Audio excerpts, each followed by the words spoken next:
మీకేంటమ్మా videos చేస్తూ బతికేస్తున్నారు, ఎంత పెద్ద మాట అన్నాడు సార్ వాడు. ఎంత సింపుల్ గా కామెంట్ చేసిందో కదా. ఈ రోజు నాకు బ్యాక్ టు బ్యాక్ షూట్ ఉండే, మీరు అన్నట్టు ఎంత సింపుల్ గా అయిపోతుందో చూద్దాం వచ్చేయండి. ఫస్ట్ మేకప్ చేసుకుని మార్నింగ్ 9:30కే షూటింగ్ స్టార్ట్ చేసిన, అది కూడా బ్రేక్ఫాస్ట్ స్కిప్ చేసి ఫస్ట్ శారీ చూపించి కట్టుకొని జ్యువెలరీ వేసుకొని వీడియోస్ ఫోటోస్ అన్ని కంప్లీట్ చేసుకునేసరికి 3 hours పట్టింది. నెక్స్ట్ ఇంకొక అవుట్ఫిట్ చేంజ్, మళ్ళీ అన్ని తీసేసి అలా బెడ్ పైన పరిచి మళ్ళీ బ్యాక్ టు షూట్. అప్పటికే కడుపులో ఎలకలు పరిగెడతాయి. గల్లీలో ఎవరైనా ఉన్నారా అని చెక్ చేసుకుని, మా ఆంటీ వాళ్ళ ఇల్లు పక్కనే కాబట్టి లంచ్ చేయడానికి అక్కడికే వెళ్తాము. వంట చేసుకునేంత టైం కూడా ఉండదు. మా ఆంటీ అంకుల్ అయితే ఈ గెటప్ లో చూసి మస్తు షాక్ అయ్యారు. ఈ రోజు మా స్పెషల్ టమాటా చారు అండ్ కాకరకాయ ఫ్రై. లంచ్ చేసి మళ్ళీ బ్యాక్ టు షూట్. సారీ ఒక్కటే వేసుకుంటే సరిపోద్దా, matching bangles, jewellery, nose pin, టిక్లీ అన్ని సెట్ చేసుకుని ఈ లుక్ అయితే ఫినిష్ చేసిన. ఫుల్ వీడియో నెక్స్ట్ షాట్ లో పోస్ట్ చేస్తా. నెక్స్ట్ థర్డ్ అవుట్ఫిట్ చేంజ్ చేసుకుని షూట్ క్లోజ్ చేసేసరికి ఎగ్జాక్ట్ 6 అయింది. ఎంత పనిలో ఉన్నా హైడ్రేషన్ ఇంపార్టెంట్. అక్కడికే అయిపోయిందా. మళ్ళీ వేసుకున్న అవుట్ఫిట్ జ్యువెలరీ అంతా పీకేసి మేకప్ రిమూవ్ చేసి అన్ని నీట్ గా చదువుకోవాలి. ఇది జస్ట్ శాంపుల్ మాత్రమే. కొన్ని డేస్ అయితే ఒకేసారి 10 to 15 షూట్స్ చేస్తాము. ఇంకా నెక్స్ట్ డే కి కావాల్సిన వీడియోస్ నైట్ 2 వరకు ఎడిట్ చేస్తూనే ఉంటా. ఇప్పుడు చెప్పండి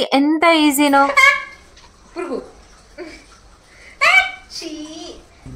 చూసుకోలే.